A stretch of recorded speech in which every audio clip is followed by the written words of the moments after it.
Fashion ক্যাম্পের আইডিয়াটা একদমই নতুন বলতে গেলে, কারণ আমরা আর্ট ক্যাম্প হয় এটা জানি, কিন্তু ফ্যাশন ক্যাম্প এ পর্যন্ত হয়েছে সেটা জানি না। এটা অবশ্যই বাংলাদেশের ফ্যাশন ইতিহাসেরই একটা অংশ, এবং এক্ষেত্রে আমি জালালকে ধন্যবাদ জানাবো, ক্রাফটস অ্যান্ড ক্রিয়েটিভ ইনস্টিটিউটের যিনি প্রতিষ্ঠাতা। এই তরুণ নানা ধরনের উদ্যোগ নিয়ে থাকেন এবং উদ্যোগগুলো অবশ্যই সৃজনশীলতার সাথে জড়িত। তো সেই উদ্যোগেরই একটা অংশ হচ্ছে ফ্যাশন ক্যাম্প, এবং সেইখানে আমাকে সম্পৃক্ত করার জন্য আমি তাকে অবশ্যই ধন্যবাদ জানাই। এবং আমি নিজেকে সৌভাগ্যবান এই জন্য মনে করি যে ফ্যাশন ইন্ডাস্ট্রিতে দীর্ঘদিন কাজ করছি, সেই হিসেবে এই ধরনের একটি প্রথম উদ্যোগের সাথে বা একটা ইতিহাসের অংশ হতে পেরে আমি আসলেই গর্বিত বলতে পারি, বা বলতে পারি যে আমি ভাগ্যবান। ফ্যাশন বা যে কোনো সৃষ্টিশীলতার চার দেয়ালের মধ্যে থেকে হয় না। যদি প্রকৃতির কাছাকাছি আসা যায় কিংবা বাইরে বেরোনো যায়, তাহলে সৃষ্টিশীল মানুষদের দৃষ্টি এবং তাদের সৃষ্টির ভাবনা অনেক প্রসারিত হয়।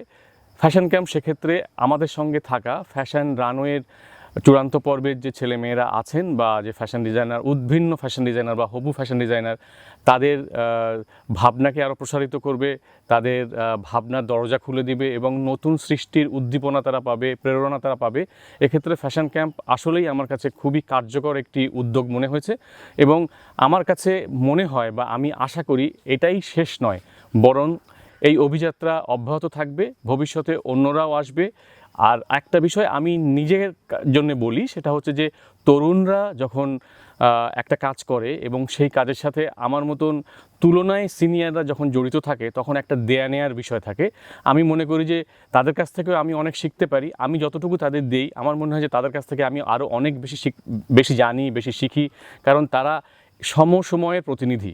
সেই জন্যে এই সময়টাকে তারা যেভাবে ধারণ করে, আমিও তাদের কাছে, তাদের সাথে থেকে, তাদের চোখ দিয়ে ঠিক সেইভাবে দেখতে চাই, সেইভাবে শুনতে চাই, সেইভাবে বুঝতে চাই।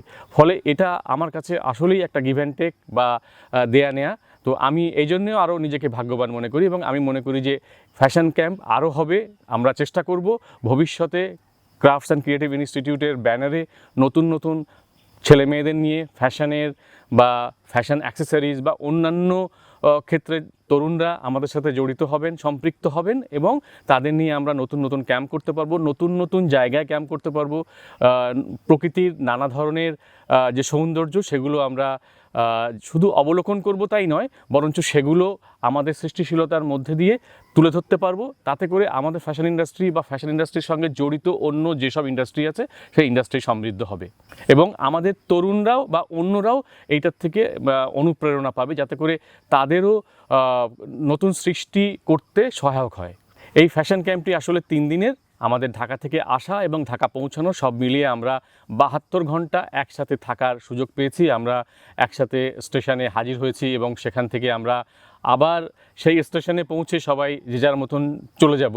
তো এই যে সময়, এই 72 ঘন্টার খুব অল্প সময় হয়তো আমরা ঘুমিয়ে কাটিয়েছি, বাকি সময়টা আমরা গল্প করে, আড্ডা মেরে, গান গেয়ে, ছবি এঁকে, কবিতা শুনে, এর মাঝখানে আমরা চেষ্টা করেছি যে ফ্যাশন এবং ফ্যাশন বিষয়ক কিছু টেকনিক্যাল জ্ঞানও তাদের মধ্যে দিতে, যেটার সাথে হয়তো তাদের চূড়ান্ত পর্বের সম্পর্ক নেই, কিন্তু তাদের চলার পথে এইগুলো খুব কাজে লাগবে। এবং আমার কাছে এইটা মনে হয়েছে যে এই ফ্যাশন ক্যাম্প আসলে সিরিয়াস বিষয় হয়েও সিরিয়াস নয়। আসলে এখানে একটু ফান এলিমেন্ট যদি না থাকে, তাহলে এই পুরো জার্নিটা খুব বোরিং হয়ে যায়।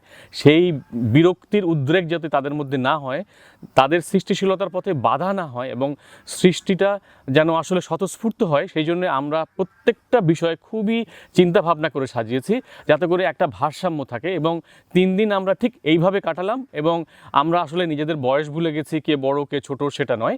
আমরা 3 জন মেন্টর এখানে ছিলাম, ফাইকুজ্জামান বাদশাহ, মির্জা ওয়াহিদ এবং আমি।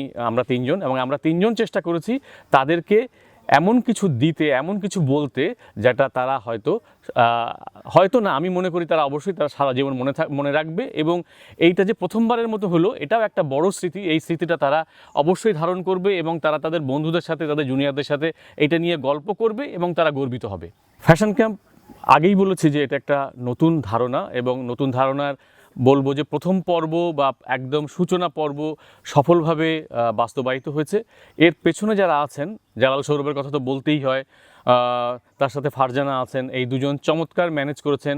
এর সাথে অবশ্যই আমরা অরণ্য নিবাস ইকো রিসোর্টের কথা বলবো, যারা আমাদেরকে আতিথেয়তা দিয়েছেন। এছাড়া এই দলের সাথে যারা যারা জড়িত আছেন, যারা এটাতে অংশ নিয়েছেন, বা আমরা যারা মেন্টর, আমরা সবাই আসলে এইটার একটা টিম, এটা একটা অবিচ্ছেদ্য অংশ।